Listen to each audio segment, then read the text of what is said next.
With the baby boomer population hitting the age of retirement, more and more families will have to deal with a parent or loved one suffering with dementia.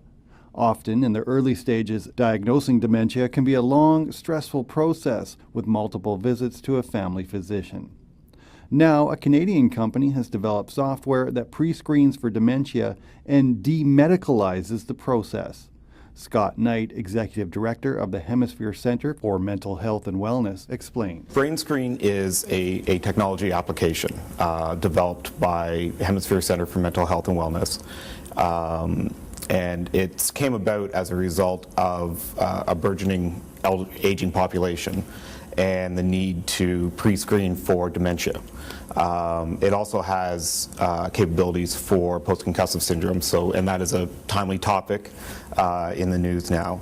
And so we set about a year and a half ago now, I guess, creating this software, because right now to screen for dementia it requires basically a trip to your family doctors, which can cause some difficulties with the family dynamic and even with the family doctor. So we're trying to de-medicalize the process by creating a scientifically normed application that can be done online, administered by anybody, and give a quick snapshot of where they are with cognitive impairments.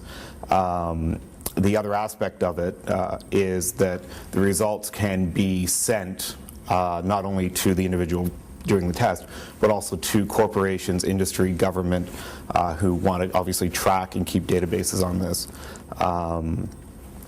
Typically, there's very little done in the family doctor and the GP world on a regular basis to screen. I mean, I see in my normal course of business clinical notes and records, and typically it's a 2-minute discussion. Are you forgetting anything?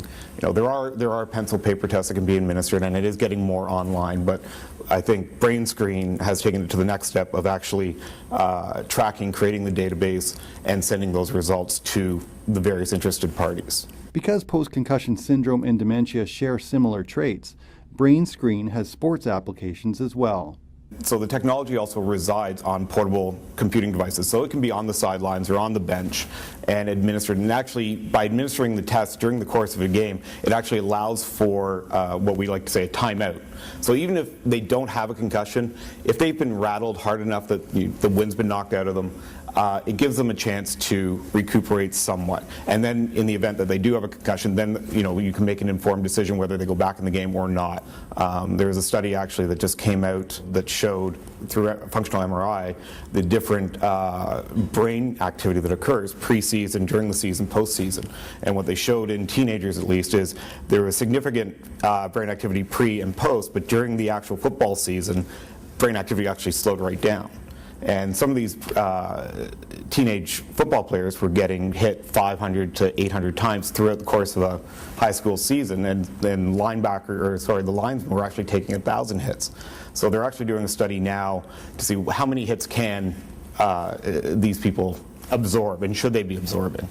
So that's another area that we're looking at. I mean, the cumulative effects of over the span of a lifetime of blows that we all take to the head, whether it be through just rattling the brain in a whiplash type situation or actual degeneration of brain activity, there's very little cumulative research in that area. So this is also to de-medicalize that process by administering BrainScreen, putting it out there that people have a tool that they can access, and corporations and industry.